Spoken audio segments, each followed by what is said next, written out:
గారు ప్రతిరోజు కూడా ఈ సైబర్ బారిన పడి ప్రజలు ఏ విధంగా ఇబ్బంది పడుతున్నారు, తర్వాత వారు కష్టం చేసి సంపాదించుకున్న డబ్బులు ఈ మోసగాళ్ళు అయితే ఎవరైతే ఉన్నారో ఏ విధంగా నష్టపోతున్నారనే ఉద్దేశంతో ప్రతిరోజు కూడా ఈ ప్రజల్లో ఈ అవగాహన కార్యక్రమాలు తీసుకెళ్లాలని చెప్పి మనకి నిత్యం చెప్తూ ఉంటారు.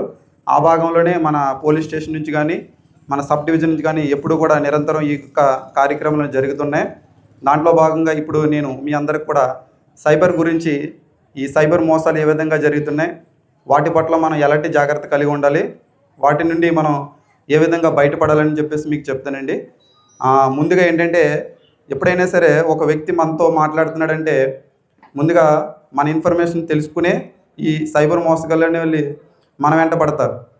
ఎప్పుడైనా సరే ఒక వ్యక్తి మన సంబంధించిన ఇన్ఫర్మేషన్ తీసుకుని మనతో మాట్లాడితేనే ఆ వ్యక్తితో మాట్లాడగలుగుతాం మనం. అంతేగాని మన పేరు ఒకటయ్యండి, మన అడ్రస్ ఒకటయ్యండి, అతను మనతో మాట్లాడుతున్నప్పుడు ఈ వ్యక్తి ఎవరో కొత్త వ్యక్తి నాకు ఫోన్ చేశాడు, నేను ఇతనితో ఎందుకు మాట్లాడాలని చెప్పేసి అక్కడితో మనం ఏం చేస్తామంటే కమ్యూనికేషన్ అనేది కట్ చేస్తాం. కానీ ఈ ఫ్రాడ్ స్టార్ ఏం చేస్తారంటే మన దగ్గర యొక్క ఇన్ఫర్మేషన్ అంతా కూడా వాళ్ళ దగ్గర పెట్టుకుని ఆ రకంగానే మాట్లాడతారు. ఇప్పుడు ఒక రైతు ఉన్నాడు అనుకోండి, ఆ రైతుకు సంబంధించి రైతు భాషలోనే మాట్లాడాలి. అంటే ఏంటి రైతు భాష అంటే? రైతుకి సంబంధించి ఎరువులు కానీ, తర్వాత ఈ విత్తనాలు కానీ, తర్వాత ఇప్పుడు మనకి గవర్నమెంట్ ద్వారా వచ్చే కొన్ని పథకాలు ఉన్నాయి. పిఎం కిసాన్ యోజన అని చెప్పి పథకాలు ఉంటాయి. ఆ అమౌంట్ గురించి కానీ అలాంటప్పుడు మాట్లాడినప్పుడే రైతు అతను చెప్పే మాటలన్నీ కూడా వింటాడు. అంతేగాని రైతుతో ఒక బిజినెస్ మ్యాన్ తరహాలో మాట్లాడితే రైతు స్పందించడు. అంతే కదా. ఎప్పుడైనా సరే వ్యక్తిని ఏ విధంగా అతనితో మాట్లాడితే అతను మనతో మాట్లాడతాడనే ఉద్దేశంతో కలిగి ఉండి అతను ఫ్రాడ్ అనేది చేస్తాడు. ఎగ్జాంపుల్ ఏంటంటే, ఇప్పుడు మీకు పిఎం కిసాన్ డబ్బులు అనేవి మనకి ఎవ్రీ ఇయర్ పడతాయి. ఈ ఎప్పుడైతే ఖరీఫ్ సీజన్ వస్తుందో ఆ సీజన్లో అమౌంట్ అనేది పడుతుంది. ఈ పడేటప్పుడు మనం కొంతమందికి డబ్బులు పడినప్పుడు ఏం చేస్తాం, మనం ఎవరైతే ఈ కన్సర్న్ ఆఫీసర్స్ ఉంటారో వాళ్ళ దగ్గరికి వెళ్తుంటాం. మనం నా డబ్బులు పడలేదు సార్, ఇంకా ఎందుకు పడలేదని చెప్తే మళ్ళీ మిమ్మల్ని అప్లికేషన్ పెట్టమంటారు. తర్వాత మీకు ఫోన్ చేస్తామని చెప్తారు. మనం పెట్టేసిన తర్వాత ఇంటికి వెళ్ళగానే మనకి ఏమొస్తుంది, ఫోన్ వస్తుంది. ఏ రకంగా, మీరు పిఎం కిసాన్ డబ్బులకి సంబంధించి మీరు అప్లికేషన్ పెట్టారు కదా, మీది ఆధార్ అప్డేట్ అవ్వలేదు, ఆధార్ అప్డేట్ గురించి మీకు ఒక ఓటీపీ వస్తుంది, ఆ ఓటీపీ చెప్పమంటాడు. యాక్చువల్గా అప్పటికే మన అకౌంట్లో డబ్బులు పడిపోయి ఉంటే మనకు తెలియకుండానే మనం చెక్ చేసుకోం బ్యాంకులు ఎప్పటికప్పుడు. ఓటీపీ చెప్తాం, ఓటీపీ చెప్పగానే ఏం చేస్తాడంటే మనకు సంబంధించిన అమౌంట్ అంతా కూడా వాడు కాజేస్తాడు. ఓకేనండి. ఇలా ఏంటంటే అంటే ఒక రైతుతో ఆ రకంగా ఉంటారు. అదేవిధంగా మనకి ఇప్పుడు ఈ స్కూలు సమయంలో ఎవరైతే మనకి ఈ తల్లికి వందనం అనే డబ్బులు పడతాయి చూసారా, అది కూడా ఆ రకంగానే జరుగుతుంది. తర్వాత ఇటీవలే మన రీసెంట్గా మనకి జరిగిన కొన్ని ఫ్రాడ్స్ అయినా మనం చెప్తాం. ముఖ్యంగా ఏంటంటే లోన్ ఫ్రాడ్స్. అంటే మనకు ఒక లోన్ ఇస్తానని చెప్పేసి ఈ ఇన్స్టాగ్రామ్లో కానీ, ఫేస్బుక్లో కానీ, అదేవిధంగా టెలిగ్రామ్లో కానీ ఒక యాడ్స్ వస్తుంటాయి. అంటే ముద్రా లోన్, ఇది బాగా ఫేమస్ అయింది ఇప్పుడు. ఈ రకంగానే ముద్రా లోన్ ద్వారా కూడా మన ఈ ఏకొండూరు మండలానికి సంబంధించిన 50 లక్షల రూపాయల లోన్ గురించి 15 లక్షలు పోగొట్టుకున్న ఒక వ్యక్తి ఉన్నాడు. ఆ వ్యక్తి ఎవరో కాదు, మళ్ళీ అంతా చదువుకున్న వ్యక్తి, టీచర్. అంటే దీంట్లో చదువుకున్నవాడా లేదా చదువుకోలేదా, చిన్నోడా పెద్దోడా అనే తేడా ఏమీ ఉండదు. ఆ సమయం వచ్చినప్పుడు ఎవరైనా సరే దాని బారిన పడతారన్నమాట. ఆ వ్యక్తి ఏమైంది, 50 లక్షల రూపాయల లోన్ గురించి 15 లక్షలు ఏ విధంగా పోగొట్టుకున్నాడంటే, ముందు వాళ్ళు జనరల్గా ఎప్పుడైనా సరే ఒక లోన్ గురించి మనం బ్యాంక్కి వెళ్తే బ్యాంక్ మనం ఏమడుగుతుంది, బ్యాంక్ కంపల్సరీ ఏమడుగుతుంది మనల్ని, ఆ అమౌంట్కి సంబంధించి మన దగ్గర ప్రాపర్టీ ఉంటే కానీ మనకు లోన్ అనేది ఇవ్వదు. అవునా కాదా.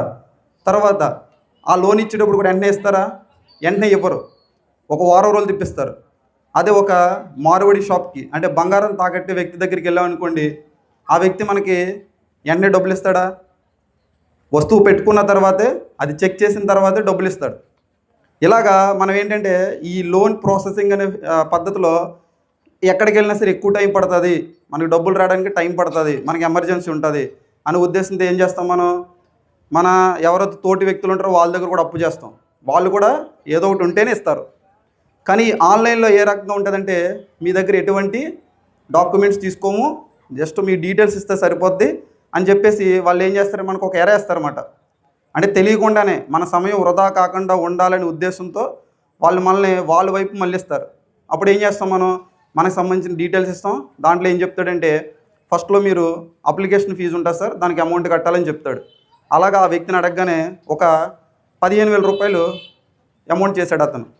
చేసిన తర్వాత మీ లోన్ శాంక్షన్ అయింది, మీకున్న ఈ క్రెడిట్ స్కోర్ ప్రకారం 50 లక్షలు అడిగారు కాబట్టి మీకు వస్తుంది, దాంట్లో ఇన్సూరెన్స్ కట్టమని చెప్పేసి కొంత అమౌంట్ అడుగుతాడు. మనం ఏం చేస్తాం, 50 లక్షల రూపాయల లోన్ గురించి అంటే కొంత అమౌంట్ అవుతుంది కదా, ఇన్సూరెన్స్ చెప్పి ఇన్సూరెన్స్ కొంత కడతాం. తర్వాత జిఎస్టీ అని చెప్తాడు, జిఎస్టీకి కొంత కడతాం. అంటే మనకు తెలియకుండానే అతను విధానంలోకి మనం వెళ్ళిపోతాం. అంటే మన డబ్బులు, అంటే లోన్ తీసుకోవడానికి వెళ్ళిన వ్యక్తే వాడికి అమౌంట్ కడతా వస్తాడు. అంటే ఫస్ట్ ఏంటంటే చిన్నగా స్టార్ట్ అవుతుంది, లాస్ట్లోకి ఏమవుతుంది అంటే మనం ఈ ఒక్క ప్రాసెస్ చేస్తే అయిపోద్ది, ఈ ఒక్క ప్రాసెస్ చేస్తుంది అయిపోద్ది అని చెప్పేసి మనకు తెలియకుండానే మన దగ్గర ఉన్న డబ్బులన్నీ కూడా అతను కొడతాం. చివరగా ఇలా అతని దగ్గర ఉన్న 15 లక్షల రూపాయలు 4 రోజుల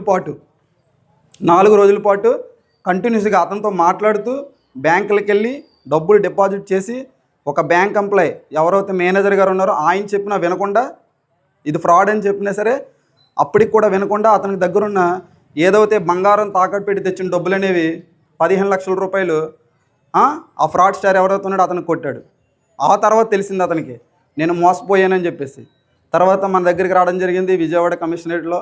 తర్వాత ఈ సైబర్ పిఎస్లో దాన్ని కంప్లైంట్ రైజ్ చేసాం. కంప్లైంట్ రైజ్ చేసిన తర్వాత ఆ అమౌంట్ ఎక్కడికి వెళ్ళిందని తెలిసింది. దాని ప్రకారం ఇన్వెస్టిగేషన్ జరిగింది.